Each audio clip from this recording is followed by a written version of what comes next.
Atenção! Este episódio pode conter gatilhos relacionados a sequestro, relacionamentos abusivos e outras coisas afins. Por que nos apaixonamos por vilões? Parte 2. Naruhodo. Bem-vindo ao Naruhodo, podcast para quem tem fome de aprender. Eu sou Ken Fujioka. Eu sou Altair de Souza. E hoje é dia de quê? Fúteis e úteis. Você já sabe, mas nunca é demais lembrar. O Naruhodo agora está no Orelo, uma plataforma de apoio a criadores de conteúdo. É por meio do Orelo que você ajuda a manter a gente no ar.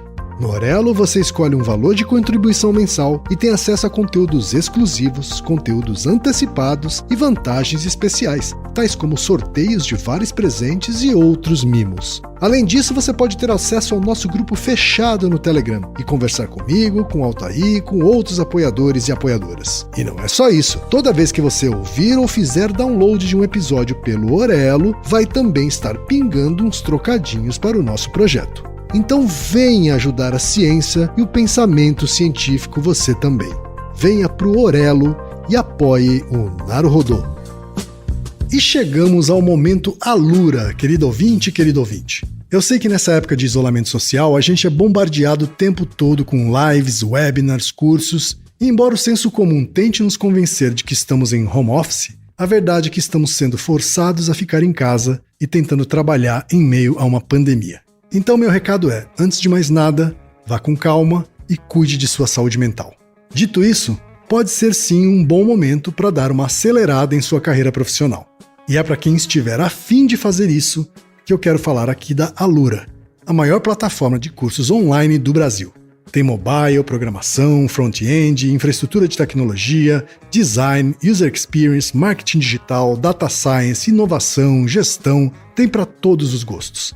E a Alura não é só uma plataforma, ela é uma instituição de ensino, ou seja, ela garante a qualidade dos cursos que são produzidos por ela mesma.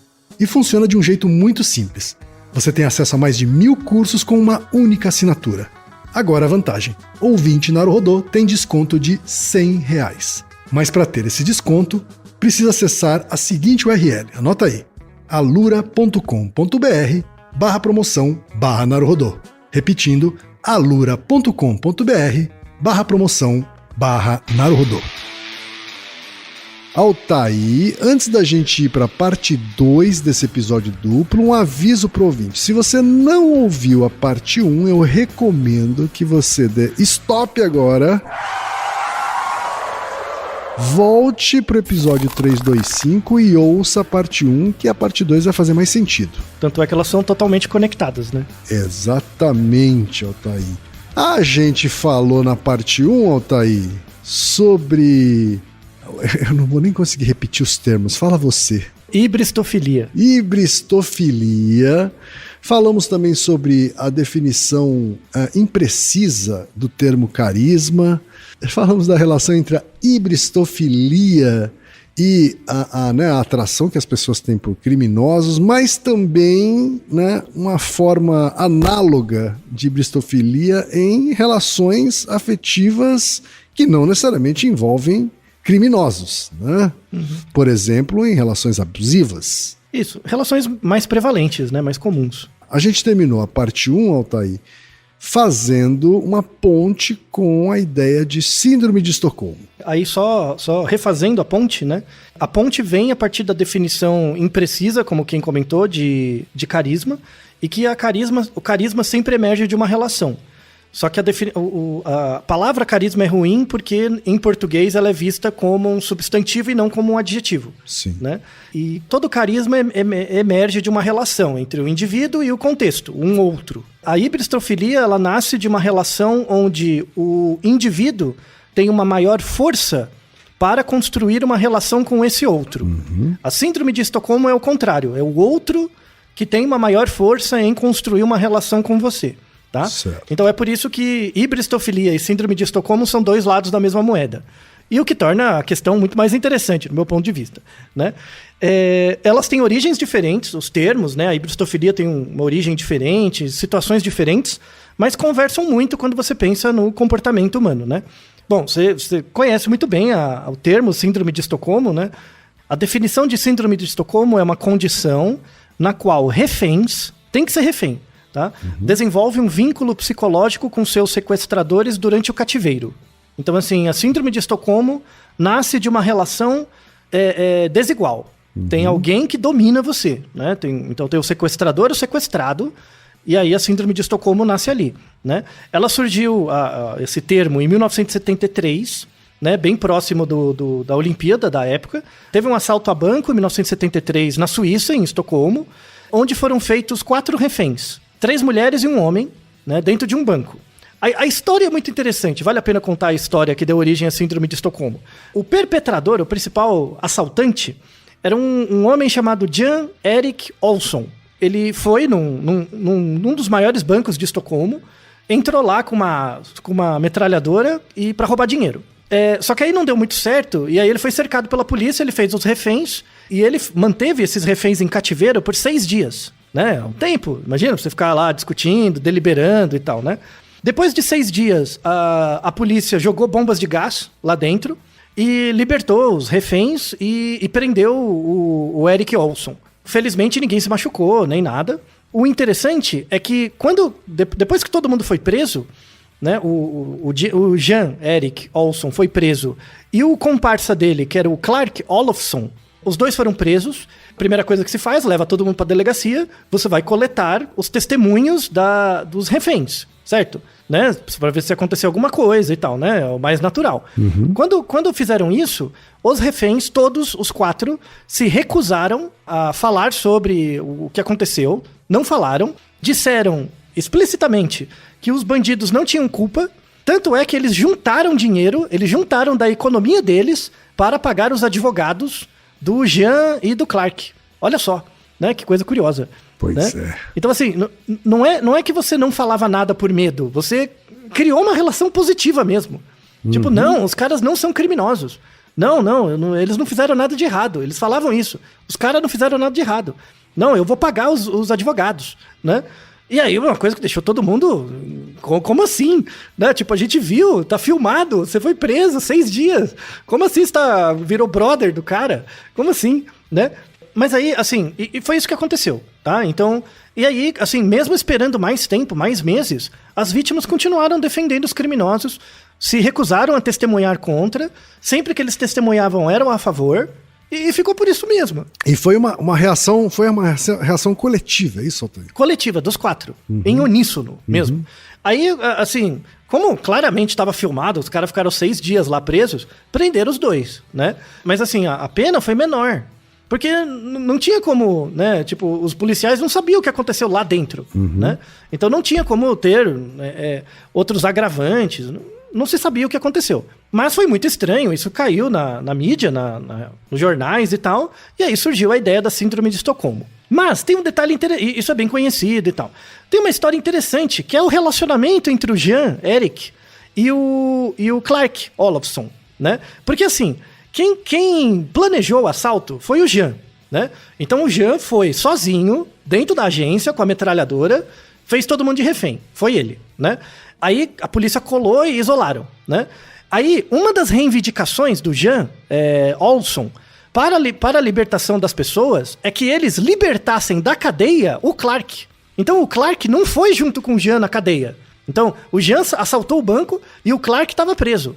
Aí o Jean chegou e falou, não, uma das minhas reivindicações é libertar o Clark e trazer aqui. Aí os caras libertaram o Clark e levaram lá dentro. Olha que coisa louca. Aí assim, mas por quê? Né? Já não basta a história ser toda doida, né? Tem isso também. Aí vamos ver a história do Clark Olofsson, né? O Clark já era alguém bem conhecido, assim, desde a infância cometeu vários crimes. O Jean não era alguém... Assim, ele não era um réu primário, mas ele não era alguém com um grande histórico de crimes e coisas do tipo. Já o Clark era, assim, de longa data criminoso, desde bem jovem. E, olha que interessante, o Clark foi preso por um assalto a banco anteriormente. Uma tentativa de assalto a banco, ele foi preso, ele estava preso. E o Jean escrevia cartas para o Clark. Ou seja, o Jean tinha uma hibristofilia com o Clark. Mandava cartas...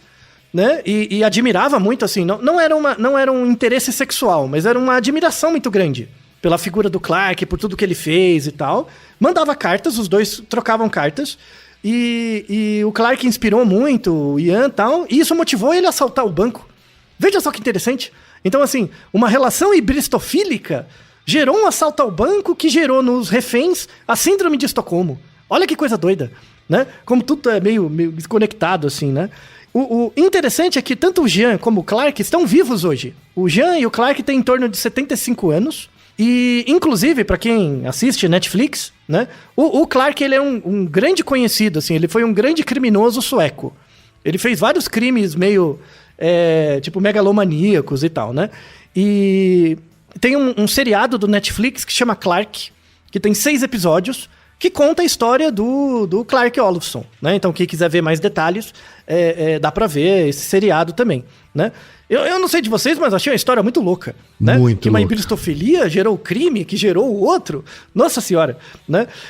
Esse não é o único caso da síndrome de Estocolmo, apesar dele ser o mais famoso, né? Tanto é que deu o nome, em 1973. Já tem um registro mais antigo, de 1933, é um caso mais tétrico, assim, mais triste, né? Era uma mulher chamada Mary McElroy.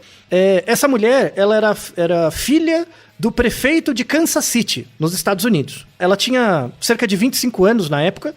Ela foi capturada na casa dela, foi raptada de casa por 4 homens, levada para uma fazenda, né, num cativeiro, e ela ficou presa por meio de um grilhão na parede. Ela foi aprisionada, tá? Sequestrada mesmo. Não fizeram nada com ela, assim, até o registro, além do sequestro em si. Mas depois de coisa de uma semana, ela foi encontrada. E os sequestradores foram presos. Só que aí, quando prenderam ela foram interrogar ela tinha uma relação muito positiva com os sequestradores. Ela não mencionou em nenhum momento que eles eram sequestradores. Ela disse que eles eram empresários. Eles eram empresários. Ela foi lá por conta própria. Ninguém a obrigou. Depois que eles foram presos, ela visitou sistematicamente os presos, como amiga mesmo. Visitava eles sempre e dava dinheiro, dava alguma coisa pra eles, né, pros 4 homens. E alguns anos depois, cerca de 10 anos depois, infelizmente ela cometeu suicídio. E ela escreveu uma nota.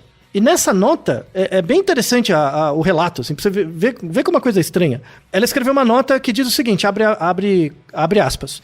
Meus 4 sequestradores eram provavelmente as únicas pessoas na vida que não me consideravam uma tola completa. Por favor, deem uma nova chance a eles. Olha que interessante, né? Que coisa. Olha que interessante. Muito, muito louco, né? Um negócio interessantíssimo, né? Então, assim, antes da síndrome de Estocolmo já tinha nos Estados Unidos eventos sobre isso. Então mostra que não é algo novo, é algo que aparece. Mas agora a grande pergunta é por quê? Então, assim, espero que tenha ficado claro que a hibristofilia parte do indivíduo para o outro, né? Então, eu gosto de você, eu escrevo cartas, eu me aproximo. Então, o carisma, na verdade, emerge de mim, né? Eu que estou procurando o bandido, né? Então, eu vejo o carisma no bandido. Então, eu persigo ele. Na síndrome de Estocolmo é o contrário. Então, é desenvolvido o carisma a partir de uma relação assimétrica de dominação. Então, o sequestrador sequestra você, ele impõe a vontade sobre você, e ali acontece alguma coisa em que o sequestrado, o refém, estabelece uma relação positiva. Acontece em todos os casos de sequestro? Não acontece. Tem um relatório do FBI que eles mostram que apenas em 5% das vítimas acontece algum nível de Estocolmo. Então, assim, não é sempre todo sequestro. A maior parte dos sequestros gera outros sentimentos negativos ligados ao TEPT, que é o estresse pós-traumático. E aí é interessante. Eu fui procurar no DSM-5, no livro Compêndio de Transtornos Mentais, sim, e não tem a síndrome de Estocolmo. Assim, não existe a definição formal. E aí a gente vai ver a literatura e tal. Não existe um consenso do que é a síndrome de Estocolmo. Porque assim, para você colocar uma nova doença mental no livro, né, você tem que ter uma reunião, isso em geral leva algum tempo, anos até, para você ter um consenso sobre os sinais e sintomas e experiências que fazem parte de uma desordem. Então, uma certa doença mental ela é caracterizada a partir de sinais e sintomas e comportamentos, expressões. E aí você tem que ter um corpo de profissionais, de experientes clínicos, né, em saúde mental, que percebe esses quadros, né, esses sinais e sintomas, e eles têm que atestar que esses sinais e sintomas são diferentes de qualquer outra doença. Que eu não colocaria isso em outra caixa, né? Certo. E até hoje não tem um consenso. Então é por isso que a síndrome de Estocolmo não aparece. Mas, ao mesmo tempo, ela não é TEPT. Ela não é o estresse pós-traumático. Porque o estresse pós-traumático gera na pessoa sensações muito negativas, né? E a síndrome de Estocolmo não. Ela gera, no final, uma relação positiva com o agressor, com, enfim, o sequestrador, tá? Então, ainda está em aberto. Não se sabe, por exemplo, uma das coisas mais básicas, não se sabe se é uma doença mental. Não tem um consenso se a síndrome de Estocolmo é uma doença mental ou é algo que emerge do grupo. Sabe, por exemplo, quando você vai no estádio de futebol, por que uma pessoa aqui sozinha, ela não vai bater num alguém de outro time, mas quando ela tá no jogo de futebol lá na torcida, ela bate? Ou seja, não é a pessoa sozinha que tem uma doença mental. O contexto emerge um sistema de relações que favorece certos comportamentos. Aí tem um peso muito maior do contexto do que da pessoa. Sozinho você nunca mataria uma pessoa de outro time, mas dentro da torcida, não sei. Então, a síndrome de Estocolmo parece que não é uma coisa do indivíduo, necessariamente. Parece que é uma coisa que emerge de um contexto. Então, no caso desse assalto a banco, eram 4 pessoas. Será que se uma delas fosse diferente, será que geraria essa reação? Né? Muita gente discute que seria diferente. Então, se não fosse especificamente essas 4 pessoas lá no banco sequestradas, tivesse pelo menos uma diferente, talvez não desse o mesmo resultado. Então, é interessante, né? Você vê que o negócio é meio obscuro, assim, né? E só que em relação à síndrome do Estocolmo, tem alguns artigos, né? Ou alguns trabalhos. Isso eu acho a parte mais interessante, aliás. Isso foi nos anos 2000, mais ou menos. Teve um sequestro na Rússia, um grande sequestro, dentro de um teatro, né? Imagina o tamanho da logística da coisa, né? Em torno dos anos 99, 2000, na Rússia, 40 terroristas sequestraram um teatro com 800 pessoas. Então imagina o tamanho do negócio, né? Aí ficaram alguns dias de negociação, né? Nesse período de tempo, eles libertaram todas as crianças saíram, e eles não eram agressivos, assim, eles não bateram nas pessoas, nem nada. Eles estavam armados, mas mantinham as pessoas ali presas, e eles entregavam comida e remédios para as pessoas. Aí teve o evento, teve o desfecho. O desfecho foi que eles conseguiram lá, a polícia, enfim, conseguiu fazer de um certo jeito que eles invadiram e mataram os terroristas. Então, assim, não foi tranquilo, não foi libertado. Foi libertando as crianças, aí libertaram um ao outro, mas aí chegou uma hora que a polícia, quebrou tudo e entrou e desceu o cacete. E os terroristas foram mortos. Aí teve a criatividade científica, né? Depois desse sequestro, depois de 1 ano, mais ou menos, os pesquisadores conseguiram contato com 11 daquelas pessoas. 11. E aí chamaram para fazer entrevistas com essas pessoas. E perguntaram para elas como é que foi, o que elas acharam e tal, né? Todas, 100% dessas 11 entrevistas, todas as pessoas demonstraram um pesar muito grande pelos terroristas. Elas realmente sentiram um luto pelos terroristas terem sido todos mortos. E dessas 11 pessoas, 7 delas achavam os terroristas mais bonitos do que a média das pessoas da população. Olha só. Criaram uma simpatia. E aqui não eram nem só sequestradores, eram terroristas mesmo. Terroristas que sequestraram, né? O negócio era... O bagulho era louco. Não era pequeno, não. Então, mas veja que interessante, né? Que coisa doida. Aí tem um outro artigo. Hoje em dia, provavelmente ele não seria feito, mas em 1954 não existia a ética, né? Já tem o nosso trabalho lá sobre o Harlow e tal. Em 1954 fizeram um artigo com 57 funcionários de uma empresa aérea. Eu não sei se você lembra quem... isso é bem da sua infância. Lembra que anos 60, 70, era muito comum acontecer sequestro de avião? Sim, lembra? Tinha filme, sim. Né? Era meio comum, assim, era trendy, né? Era fazer sequestro de avião, né? Então, os funcionários das empresas aéreas eram sistematicamente treinados para o que fazer no caso de sequestro, né? E aí fizeram um artigo em 54 em que 57 funcionários de uma empresa aérea foram presos pelo FBI. Era tudo de mentira, tá? Era tudo de mentira. Mas eles foram presos e mantidos em cativeiro por 3 dias, né? E os sequestradores eram os oficiais do FBI, tá bom? Então fizeram esse esquema tá? As pessoas sabiam, todo mundo sabia, mas obviamente elas ficavam tensas, né? Toda a ambientação, elas ficavam tensas. E aí foi interessante porque elas foram avaliando, né, os indivíduos e eles viram que assim, cada pessoa, sob uma situação de estresse, estabelece um tipo de defesa ou um tipo de estratégia de enfrentamento. Isso é chamado coping, tá? Então assim, você tá sob estresse, cada pessoa reage mais ou menos de um jeito, né?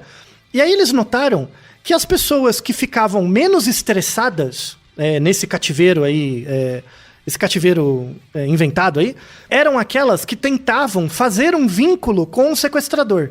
Então, aquelas que eram... Assim, não precisa ser brother do sequestrador, mas aquelas que eram mais simpáticas com o sequestrador, elas se sentiam menos estressadas e elas eliciavam um comportamento de simpatia também do sequestrador.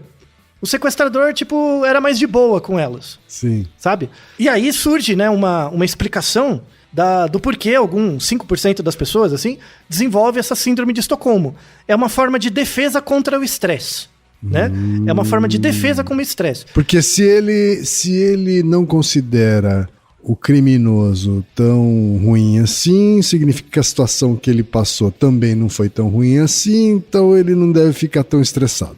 Muito bem, muito bem. E aí cria-se na cabeça dele uma sensação de que não é tão ameaçador assim. Certo. Né? Só que isso pode afetar também o sequestrador, né? E aí pode criar uma certa relação. Então, não acontece em todas as situações de sequestro. Então, por exemplo, quando o sequestro é agressivo, tipo, você bate na pessoa e não tem isso. Então, a pessoa que é sequestrada, né, o refém, ela tem, assim, tem umas características que aumentam a probabilidade do Estocolmo acontecer. A pessoa que está sequestrada, ela tem que se sentir isolada, ela tem que se sentir que ela não tem comunicação com outras, ela tem que sentir que o destino dela está na mão do sequestrador, ou seja, ela não tem nenhuma possibilidade, nenhum controle, né? Nenhuma possibilidade de escapar. E o sequestrador tem que fazer alguma pequena gentileza. Ele não precisa ser legal com você. Ele pode não fazer mal.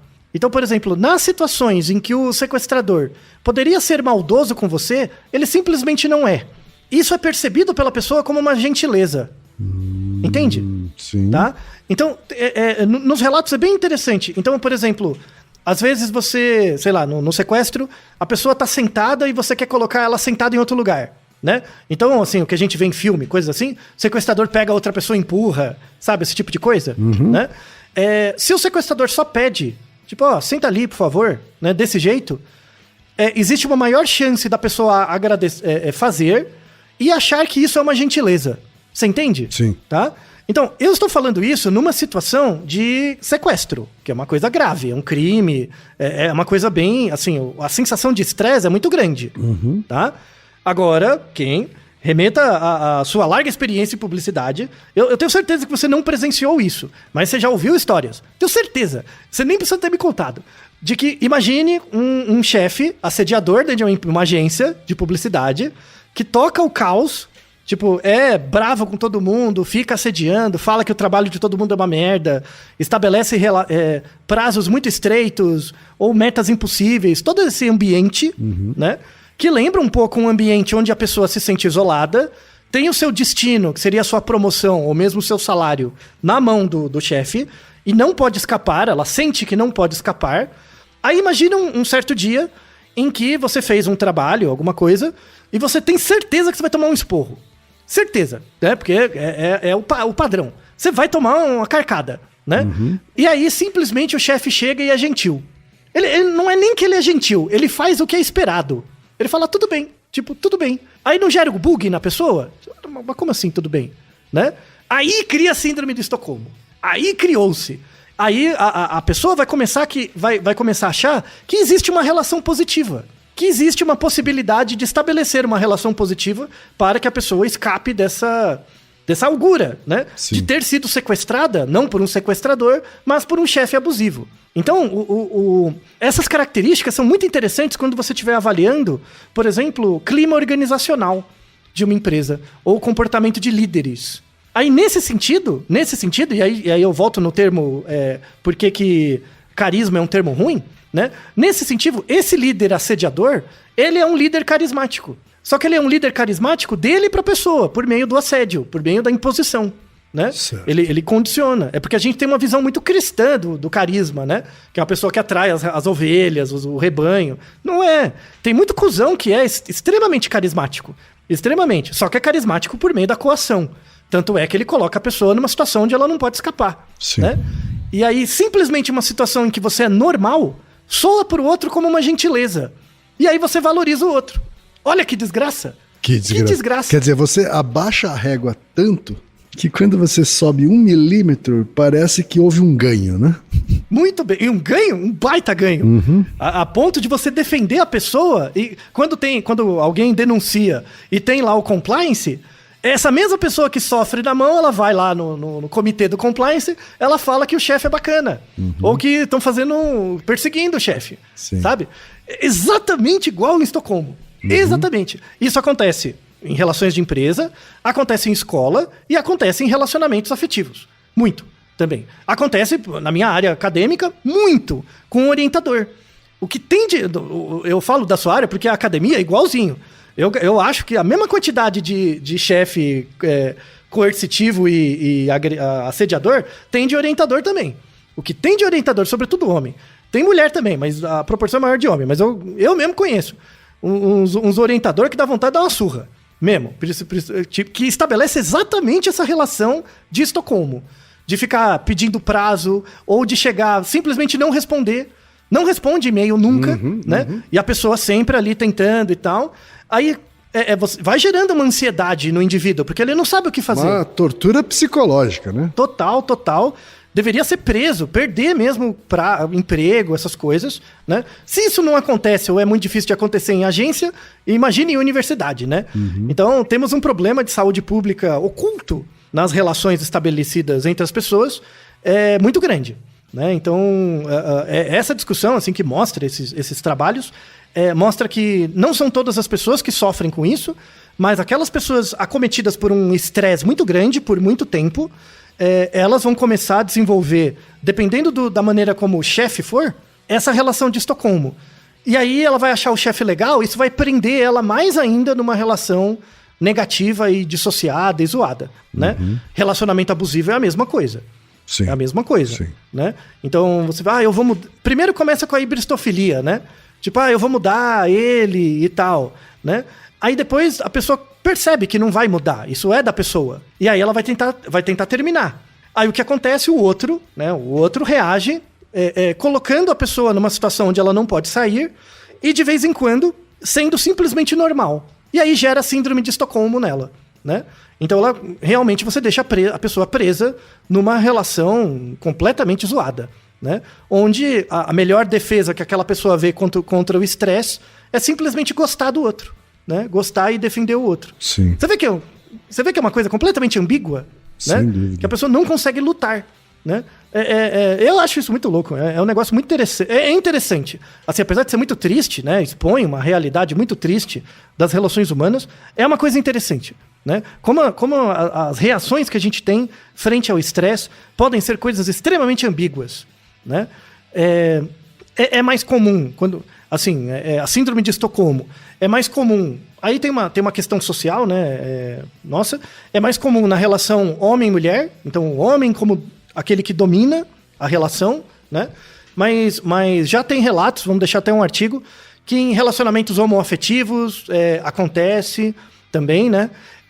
Mesmo em situação de sequestro, é a mesma coisa, tá? E aí volta na questão Aí não tem a ver com estratégia sexual, né? É uma estratégia de reação de defesa contra estresse.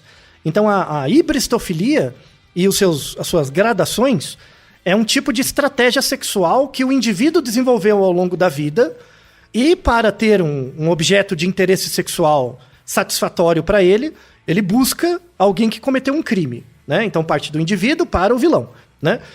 O Estocolmo é o contrário. Isso não tem a ver com a estratégia sexual da pessoa. Na verdade, cria-se um ambiente coercitivo onde o indivíduo, como uma forma de lidar contra o estresse, ele acaba percebendo qualquer atitude normal do agressor como algo positivo. E aí ele responde de forma positiva e cria-se um vínculo onde você sofre menos, porque você percebe o outro como alguém melhor, Mas, ao mesmo tempo, você fica preso numa relação zoada de onde você não consegue escapar, né?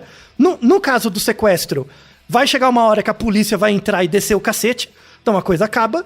Mas quando você pensa em relação de trabalho e relação afetiva, não vai ter a polícia ou alguém que entre e desça o cacete, né? Então você vai ficar preso, e aí isso pode, e a gente vê isso muito, evoluir para crimes como feminicídios e homicídios e outros crimes de agressão ao outro possíveis, né? Então, apesar de ser uma coisa muito interessante, não deixa de ser triste. Sim. É muito triste. Como você sabe, né, Altair, como trabalho voluntário, eu faço facilitação de grupos reflexivos de masculinidades, né? Ou seja, eu facilito rodas de conversa entre homens, né? E nessas rodas de conversa, acabam sendo relatados casos de relacionamento abusivo, né? Onde, assim, de uma maneira predominante, né? O homem é o agressor. Qual a relação entre esse relacionamento abusivo praticado por homens e a síndrome de Estocolmo? Então, existe uma relação direta, né? Como a gente mencionou antes. Porque assim, o que a gente tem nos estudos é o efeito que o sequestrador, mas no caso pode ser o parceiro, gera na pessoa. E aí, no parceiro ou na vítima, no sequestrado. Essa pessoa, ela reage frente a esse ambiente agressivo, estabelecendo uma estratégia de defesa contra esse estresse, que é vendo algo positivo no agressor, né? E aí cria-se essa relação, tá? O que a gente não tem muito de trabalho é que, assim, o que a gente não tem muitos trabalhos sobre isso, não do ponto de vista psicológico, na sociologia tem bastante até, que no caso do sequestrador, tipo, eu quero assaltar um banco, aí a motivação do sequestrador é meio óbvia. Eu quero dinheiro, eu quero os bens, eu quero a coisa, né? Quando você pensa num chefe abusivo, ou num marido, num parente abusivo, qual seria a motivação, sabe? Então, isso tem uma explicação sociológica ligada ao fato de que o homem tem, em geral, nas estruturas sociais que a gente tem hoje, o homem tem o protagonismo da violência e as mulheres têm o protagonismo do cuidado, em geral, né? Pensando em estruturas sociais, né? Ligadas ao gênero, né? Não ao sexo, ao gênero. Por isso que tem essa cisão entre violência e cuidado, e existem gêneros associados com uma maior frequência a cada um deles. Então, assim, uma motivação para o homem se tornar agressivo, né, e acabar gerando em alguns parceiros ou parceiras uma estratégia de defesa que seria associada com o Estocolmo, seria essa licença social que o homem tem para estabelecer muito mais a agressividade do que o cuidado. Mas isso explica um pouco as relações afetivas. Mas eu fico pensando no trabalho, em relações de trabalho.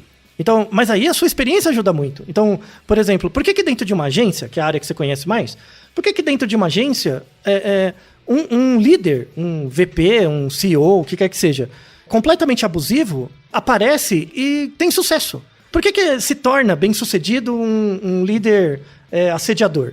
Você tem um palpite? Olha, Altair, eu acho que são vários fatores, assim. Eu acho que a gente tem um sistema econômico que acaba valorizando esse tipo de característica, né? E acaba confundindo essa violência com determinação ou assertividade. Mas não sei te dizer assim que mais poderia explicar. Então eu posso dizer assim que o líder, a pessoa que se torna líder de uma agência, ela precisa de certas competências, só que tem lados negativos dessas competências que são meio que, tipo, você tá dando certo, então você pode continuar apresentando esse lado negativo apesar dos aspectos positivos, das competências positivas. Então você é alguém assertivo, você é alguém que consegue ganhar as concorrências, logo entra dinheiro na agência. Tem um lado negativo que é você ficar sendo um cuzão com os outros, mas é aceitável. Eu acho que existe uma aceitabilidade dessas características negativas e do prejuízo emocional que ele causa por causa do resultado financeiro que ele traz. Isso, boa. Né? Sabe por que eu tô te falando isso? Porque na academia é igualzinho. Então, assim, não é uma regra, mas a gente conhece, vê e tal. Se você é um docente, orientador de uma universidade pública, que tem um grande laboratório, um laboratório grande, que você publica muitos artigos e é muito reconhecido, ou seja, você atende às expectativas do que seria esperado, né? Você acaba tendo uma liberdade, entre aspas, poética, para ser assediador com seus alunos. No mercado corporativo existe até uma piada para isso, que é uma anedota, né? Que é dizer que o cara entrega. Né? Como o cara entrega, então a gente faz vistas grossas para a parte escrota. Então, na academia é meio parecido, tem essa coisa de entregar, né? Mas eu quero deixar claro que isso não é uma regra, tá? Então, assim, quando você entrega as coisas, é uma opção sua você criar um ambiente competitivo demais entre os alunos, onde o assédio acontece, ou criar um ambiente colaborativo em que você desenvolve alunos para serem melhor que você, né? Na academia tem essa possibilidade, né? Sim. Alguns escolhem um lado, outros escolhem outro, né? Alguns fazendo um negócio meio nerd assim, o maior objetivo do Obi-Wan Kenobi era que o Skywalker fosse melhor que ele, né? É um lado. Mas o Darth Vader não treinou ninguém para ser melhor que ele. Ele ia ser o melhor sempre, né? Então, isso fala muito da pessoa, né? Da pessoa que chega lá, né? E aquela pessoa cria um sistema que a gente vê, por exemplo, em crimes, né? É por isso que as pessoas têm tanto interesse em crime, sabe? Eu acredito. Porque o crime, ele é uma exacerbação de uma coisa que acontece todo dia. Que acontece na todo vida dia da pessoa, né? Então, é muito grave, tipo, eu falar com um serial killer, me casar com ele, eu nunca vou me casar com um serial killer. Mas eu posso me casar com um marido assediador abusivo, né? Então, é meio que uma tentativa de me informar, sabe? É meio inconsciente mesmo, né? É meio que uma tentativa de me informar, de me proteger. É uma teoria interessante, hein, Sim. Não, essa teoria sociológica, ela parece bem, assim, né? Ela não é nova, nem nada.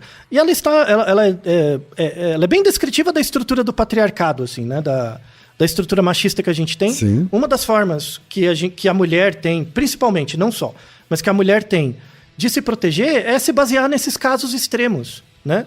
E em geral, aí volta nos episódios de True Crime lá, né? Que a gente falou no episódio 320, que é muito parecido, muitas mulheres seguem, né? Tem muitas dicas, né? De como você saber, o que você tem que fazer para evitar ser alvo de um crime, né? No fundo, é uma busca para você tentar evitar não cair numa arapuca de um relacionamento zoado, né? É engraçado, né? Como que a gente fica... Que sociedade triste, né? Tudo bem, já foi pior, né? Mas continua sendo... É meio zoado, né? Eu não sei de você, mas é meio zoado, sabe?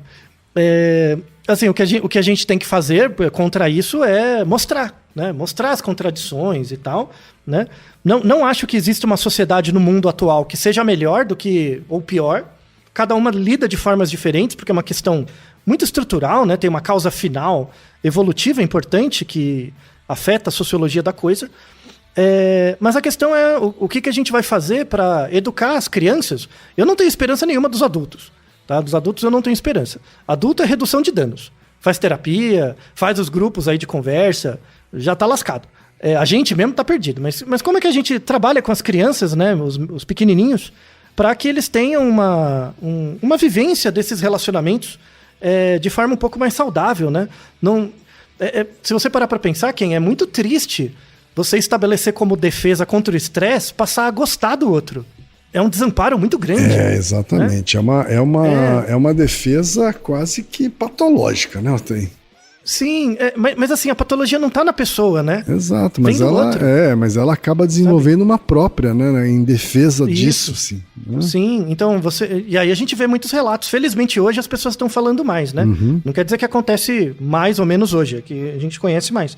Muitas pessoas que saem de um relacionamento abusivo e fica uma marca. Claro. Que muitas vezes é indelével. Sim, né? sim. É indelével. Eu conheço mulheres que passaram por relacionamentos abusivos e que impediram ela por anos a conseguir ter um outro relacionamento. Sim, sim. Né? E tem esse lado, né, que é muito triste, e tem o lado do cara também, né? Como que ele consegue não ser desse jeito? Pelas estratégias de aprendizagem mesmo, né? Então, tem uma estratégia de proteção e cuidado com as meninas, mas tem uma estratégia forte de educação dos meninos. Sem dúvida. Também, né? Sem dúvida. Então, esse protagonismo da violência por parte dos homens e do cuidado por parte das mulheres vem de centenas de anos. Né? Não vem do Brasil, vem de Portugal, que veio da Europa, que é muito antigo. Né? É uma das estruturas mais básicas que a gente tem, assim, já vem do... Lévi-Strauss comenta muito isso, né? Que é uma das estruturas mais básicas. E como é que a gente lida com isso, né? Então, o fato de hoje a gente discutir mais e ter espaços sociais onde a gente discute mais características do sexo biológico, de diferentes identidades de gênero, de diferentes orientações sexuais e estratégias sexuais, é uma forma de tornar essa discussão mais aberta, para aí a gente começar a quebrar, mas isso vai levar muito tempo, começar a quebrar esse protagonismo dos homens pela violência e das mulheres pelo cuidado, né? Eu não quero, eu não sou inocente de dizer que a violência vai sumir, porque não vai, tá? Não vai. Mas pelo menos ela pode se tornar mais diluída e discutível. A violência vai deixar de ser algo físico ou psicológico para virar algo verbal, em que é discutido. Por exemplo, eu posso chegar para você e ser violento com você, ou brigar com você, por alguma razão, né? E você pode reagir comigo frente a essa briga.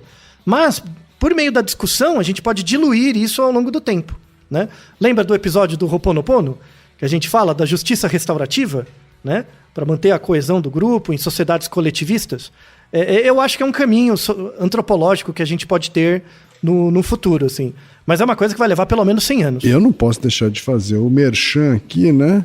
De grupos reflexivos, né? Eu acho que recomendo a todos os homens participarem pelo menos de uma temporada de grupos reflexivos para exercitar isso que os homens exercitam tão pouco, né? Que é conversar sobre seus próprios sentimentos, conversar sobre as cagadas que ele faz no dia a dia, né? Num espaço em que ele compartilha isso com outros homens na mesma busca, né? Isso. Então, porque... Sim.